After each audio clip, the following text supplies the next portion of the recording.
लोकसभा चुनाव को लेकर तैयारियां तेज हो गई हैं। एक तरफ बीजेपी है, उन्होंने युद्ध स्तर पर अपनी तैयारी शुरू कर दी है। वो चुनाव के लिए हमेशा तैयार रहने जाने वाली पार्टी कही जाती है। तो दूसरी तरफ विपक्ष है, जो कि इस वक्त देश में एकजुट होने की कोशिश में लगा हुआ है। हालांकि विपक्ष में कई पार्टियां अभी भी ऐसी हैं जो कि अलग राह पर चल रही हैं, यानी कि वो उस विपक्षी एकता के मोर्चे में साथ दिखाई नहीं दे रही हैं। अलग अलग कारण हैं और उसके सबसे बड़े कारणों में से एक ये है कि कई सारी विपक्षी पार्टियां ऐसी हैं जो कि क्षेत्रीय राजनीति करती हैं, वो क्षेत्रीय दल हैं और ऐसे में वो ये नहीं तय कर पा रहे हैं कि उन्हें किस पार्टी के साथ होना चाहिए या नहीं होना चाहिए। उदाहरण के लिए बात अगर उत्तर प्रदेश की क्यों ना करें, यहाँ समाजवादी पार्टी और बहुजन समाज पार्टी ने पहले तो एक साथ मिलकर चुनाव लड़ा है, लेकिन इस बार ऐसा होता दिखाई नहीं दे रहा है और इसलिए अगर विपक्षी एकता का कोई कुनबा बनेगा तो कोई एक पार्टी उससे बाहर रह जाएगी। बीएसपी इन सारी तैयारियों के बीच में जब वो खुद को विपक्षी दलों के इस कुनबे से, इस गुट से अपने आप को दूर रख रही है, वो एक अलग रणनीति पर काम कर रही है। मायावती ने इस रणनीति पर काम करना शुरू कर दिया है और इसके लिए उन्होंने चुना है अपने भतीजे और पार्टी के राष्ट्रीय समन्वयक आकाश आनंद को। मायावती और आकाश ने मिलकर लोकसभा चुनाव के लिए एक मास्टर प्लान भी बनाया है। इसके जरिए बीएसपी भारतीय जनता पार्टी के साथ साथ विपक्ष को भी कड़ी टक्कर देने की तैयारी कर रही है। आइए जानते हैं कि बीएसपी के इस प्लान में ऐसा क्या है कि वो बीजेपी के साथ साथ कांग्रेस और समाजवादी पार्टी जैसी पार्टियों को भी टक्कर दे सकती हैं। कैसे वो लोकसभा चुनाव की तैयारियों में अपने आप को बेहतर करने की स्थिति में आती हुई इस प्लान के जरिए दिखाई दे रही है। बीएसपी के एक राष्ट्रीय स्तर के नेता ने जो मीडिया से बातचीत की और उसमें भी जो सूत्रों के जरिए जो बात सामने आती है, यानी कि नाम न छापने वाली जो शर्त होती है, उसके जरिए उन्होंने बताया और वही सारी बातें मीडिया रिपोर्ट्स में आई हैं कि हाल ही में बीएसपी प्रमुख मायावती ने हिमाचल प्रदेश, दिल्ली, जम्मू कश्मीर और झारखंड के पार्टी पदाधिकारियों के साथ बैठक की थी।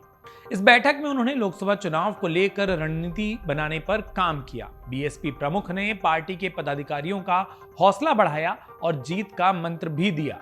उन्होंने 5 बिंदुओं में बताया कि पार्टी की आगे आने वाले समय में रणनीति क्या होगी। पहला पॉइंट कि कोर वोटर्स को वापस पार्टी से जोड़ने की कोशिश की जाए। बीएसपी का कोर वोटर सबसे मजबूत वोट बैंक माना जाता रहा है। तो दलित वर्ग का वोटर पार्टी से हमेशा से जुड़ा रहा, लेकिन पिछले कुछ चुनावों से दूसरे दलों ने पार्टी के कोर वोटर्स में ही सेंध लगा दी। अब इन मतदाताओं को वापस पाने के लिए पार्टी के कार्यकर्ताओं को जमीन पे उतारने की तैयारी हो रही है।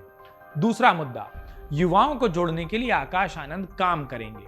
दलित वोटर्स के बिखराव में भीम आर्मी एक बड़ा कारण रही, खासतौर पर पश्चिमी उत्तर प्रदेश में। अब वापस दलित युवाओं को पार्टी से जोड़ने की जिम्मेदारी आकाश आनंद को दी जाएगी, जो ये जिम्मेदारी संभालना चाहते भी हैं। आकाश सोशल मीडिया से लेकर लोगों के बीच जमीन पर जाने तक का काम करेंगे, जिससे कि वो सीधे दलित युवाओं के संपर्क में आ सकें। वो खुद युवा हैं, एक चेहरा है जिन पर मायावती को खूब भरोसा है और ऐसे में माना जा रहा है कि कहीं ना कहीं वो इन युवाओं को, खासतौर पर दलित युवाओं को, जो कि कभी ना कभी पार्टी का परंपरागत वोट बैंक रहे थे, जोड़ सकेंगे। तीसरा, आरक्षण का मुद्दा उठाने की तैयारी। बीएसपी ने एक बार फिर से आरक्षण के मुद्दे को उठाने का फैसला किया है। कर्नाटक में हमने देखा कि आरक्षण का मुद्दा चाहे बीजेपी हो चाहे कांग्रेस, उन्होंने उठाया, फायदा किसी न किसी को जरूर मिला है। अब बीएसपी चाहती है कि सरकारी और बैकलॉग भर्तियों में आरक्षण के जरिए युवाओं की भर्ती और नौकरियों में भी आरक्षण के मुद्दे को उठाया जाए।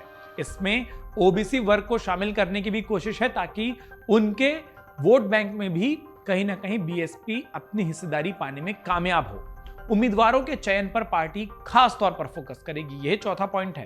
पार्टी ने उम्मीदवारों के चयन प्रक्रिया में बदलाव करने का फैसला किया है। अब उम्मीदवारों के चयन से पहले सर्वे भी किया जाएगा और उसके बाद उसे ही टिकट मिलेगा जिसका सर्वे में बेहतर परिणाम होगा या ज्यादा जिक्र आएगा। और 5वां पॉइंट, दूसरी पार्टी के नेताओं को जोड़ने की कोशिश होगी। बीएसपी ने कई सारे ऐसे नेता हैं जिनको पिछले कुछ सालों में बनाया, लेकिन मुश्किल समय में उन्होंने पार्टी छोड़ दी। ऐसे में अब बीएसपी का फोकस है कि वो भी दूसरे विपक्षी दलों की तरह बड़े बड़े नेताओं को अपनी पार्टी से जोड़े। जाति और धर्म के आधार पर नेताओं को पार्टी से जोड़ा जाएगा, यानी कि अलग अलग जाति और धर्म के जो प्रमुख नेता हैं उनको बीएसपी अपने आप में शामिल करने की कोशिश करेगी, जिसके जरिए लोकसभा चुनाव में एक फायदा मिलने की उम्मीद कहीं ना कहीं पार्टी करती है।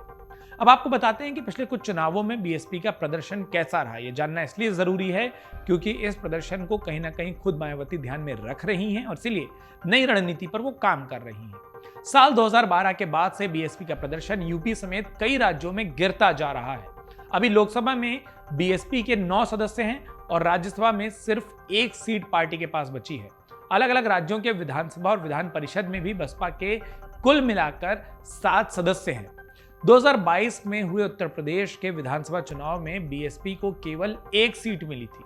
मध्य प्रदेश में 2018 में हुए चुनाव में पार्टी ने 2 सीटों को ही जीत पाई थी। राजस्थान में 2018 में हुए चुनाव में बसपा के 6 उम्मीदवार चुनाव में जीते। हालांकि बाद में सभी ने दल बदलकर कांग्रेस ज्वाइन कर ली। छत्तीसगढ़ में साल 2018 में चुनाव हुए, बीएसपी के 2 उम्मीदवार विधायक बने। 2020 के बिहार विधानसभा चुनाव में भी बीएसपी जमीन पर उतरी और एक ही उम्मीदवार को जिता सकी। दिल्ली, हरियाणा, झारखंड, हिमाचल प्रदेश के चुनावों में तो पार्टी का खाता तक नहीं खुल पाया था और एक समय राष्ट्रीय स्तर पर बड़ी मजबूत होती जा रही बीएसपी की इस हकीकत को मायावती बेहतर तरीके से जान रही हैं। बीएसपी का वोट बैंक पूरे अगर भारत की बात की जाए तो काफी बढ़ रहा था। 2014 के जो लोकसभा चुनाव थे उसमें बीजेपी और कांग्रेस के बाद एक जो बड़ा चंक था, जो बड़ा वोट प्रतिशत था, वो बीएसपी के खाते में आया था। लेकिन अब जो हमने नंबर आपको बताए उसके बाद बीएसपी को, उनकी प्रमुख मायावती को यह समझ आने लगा है कि कहीं ना कहीं पार्टी की रणनीति पर बदलाव करने की जरूरत है। तभी आने वाले लोकसभा चुनावों के लिए पार्टी दमखम से जमीन पर उतर पाएगी और अपने बिखरते हुए वोट बैंक को दोबारा पाने में भी कामयाब होने की उम्मीद पार्टी जरूर कर रही है। मन से उजाला कर चले, मन से उजाला कर चले, एक अमर उजाला